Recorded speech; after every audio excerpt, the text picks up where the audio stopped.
Pourquoi les blessures du passé nous font souffrir encore dans le présent? Bonjour mes amis, aujourd'hui nous allons parler du sujet, je pense, le plus important depuis que je fais des vidéos. C'est le sujet des blessures et des nœuds énergétiques qui sont en nous à cause que ces blessures n'ont pas été résolues. Qu'est-ce que je veux dire par là? Une blessure, c'est quoi? C'est une trahison, c'est une injustice, c'est une humiliation, c'est un rejet ou c'est un abandon. Imaginons que dans le passé, vous ayez été abandonné, que ce soit par vos parents, votre petite amie, qui que ce soit, et que cet abandon vous ait créé plusieurs blessures. Ça peut être aussi la blessure de la trahison qui est associée à l'abandon, parce que vous avez été trahi, ou bien vous avez été rejeté dans cet abandon, ou ça vous a humilié, ou ça vous a... c'était tellement injuste. Donc une blessure peut être liée aux autres blessures. Donc c'est à vous de regarder vraiment quelles sont les blessures qui sont en vous et qui vous font réagir. C'est ça le problème, c'est que par exemple cet abandon, quand vous allez retomber sur quelqu'un qui serait peut-être quelqu'un de bien pour vous, dès que vous allez avoir la petite lanterne rouge qui va vous dire attention, il risque de t'abandonner, et bien en fait vous allez réagir mal et vos peurs qui n'auront pas lieu d'être vont s'activer. Alors vous allez ramener votre esprit au présent, sauf que même si vous ramenez votre esprit au présent, vous allez avoir un mal-être à l'intérieur de vous, ou bien vous aurez déjà éclaté, vous aurez déjà été en colère, vous aurez déjà été impulsif ou impulsive, et, ou en tristesse, et en fait ça sera très difficile à résoudre. Donc comment faire en sorte que tout ça, ça n'arrive plus? Ces nœuds énergétiques, ils empêchent de passer à la lumière, et quand on les touche, ça crée un problème énergétique à l'intérieur de nous.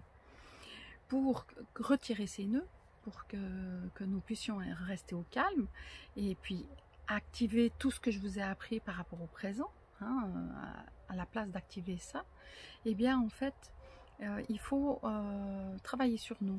Et pour ça, je vous ai créé une méditation que j'y travaille depuis 2 semaines. C'est une très belle méditation qu'il vous faut faire pour chacune de vos blessures. Vous ne pouvez pas la faire pour plusieurs blessures à la fois. On peut la faire que pour une seule blessure, pour un seul nœud énergétique.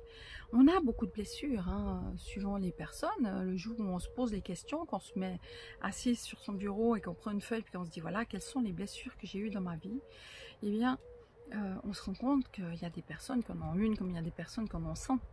Donc il faut simplement prendre le temps un jour de marquer ces blessures sur un papier et de se poser les questions de quand, où, comment, pourquoi, pour quelle raison, avec qui, tout ce qui correspond à notre blessure.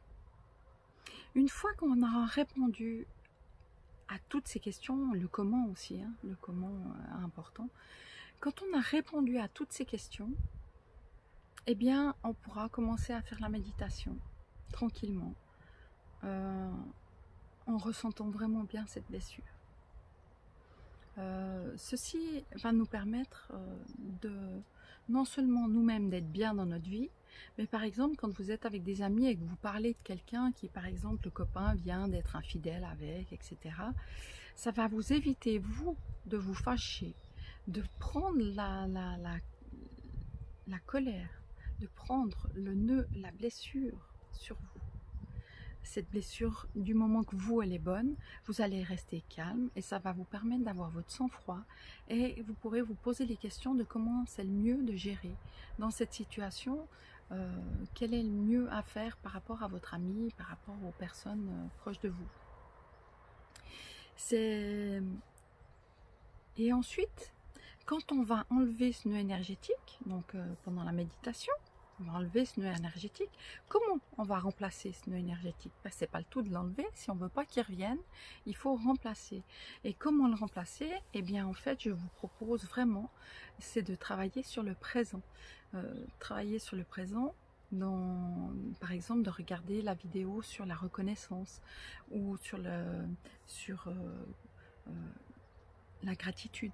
Regardez les choses du présent, comment c'est bien de simplement se poser les bonnes questions par rapport au présent, de se sentir bien par rapport au présent, de vivre bien le jour, chaque jour qu'on vit, de regarder les arbres, les fleurs, les cailloux, l'herbe, aujourd'hui qui est toute brûlée, puisqu'on vit quand même une canicule assez forte, et de regarder tous les détails de la nature, les oiseaux, les papillons, tout ce qui vous fait vibrer dans le présent, pour que justement votre énergie remonte et qu'elle vous fasse beaucoup plus vibrer que ce nœud énergétique qui était à l'intérieur de vous. Ainsi, vous allez vous donner beaucoup plus d'amour, et cet amour va vous permettre d'affronter les autres situations sans vous fâcher, sans être en colère, sans créer de nouvelles blessures. Alors mes amis, n'hésitez pas à me poser des questions si vous voulez, hein, je suis tout oui, c'est avec plaisir que j'y répondrai. Et surtout, faites la méditation pour chaque blessure, et quand vous vous relevez de la méditation, aimez-vous, soyez fiers de vous, parce que c'est merveilleux d'arriver à se sentir de mieux en mieux. Et puis j'aimerais encore vous remercier de tous les témoignages d'affection, de gentillesse que j'ai tous les jours, de beaucoup de personnes qui ont leur vie qui change grâce à mes vidéos. Ça me fait du bien, donc ça me donne envie de continuer. Soyez heureux, prenez soin de vous. Je vous aime plus.